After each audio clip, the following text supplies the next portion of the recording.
আরে আমেরিকান দাদা কি ব্যাপার, বিরিয়ানির দোকান বন্ধ হয়ে গেল নাকি? না না, বিরিয়ানির দোকান খোলা। আজকে ওই রাজীবের শরীর খারাপ বলে আসেনি, তাই কি করব, হঠাৎ সবাই মিলে বললাম একটুখানি স্ন্যাক্স, ইভিনিং স্ন্যাক্সের জন্য এই রোল বানাবো, তাই সেই জন্য কিন্তু আমেরিকান দাদার বাড়িতে হাজির হয়ে গেছি। ওকে, ঘড়ির কাঁটায় বাজে 8টা 8।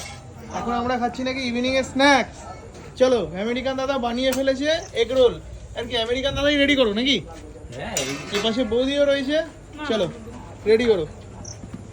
আরে চাউমিনও কি বানানো হবে নাকি? আমি তো ভাবলাম যে আবার নাকি নতুন দোকান আবার স্টার্ট আপ হচ্ছে নাকি। না না না, আর কিচ্ছু না দাদা, শুধু এইটুকু দিলে আমি খেতে পারি, আর কিছু দেবে না। দেবো না, না, লেমন জুস একটু লবণ, আর কিচ্ছু না। চলো, দাদা তৈরি করে দিয়েছে আমার জন্য এগ রোল, সিম্পল হবে, সুন্দর করে। চলো মনে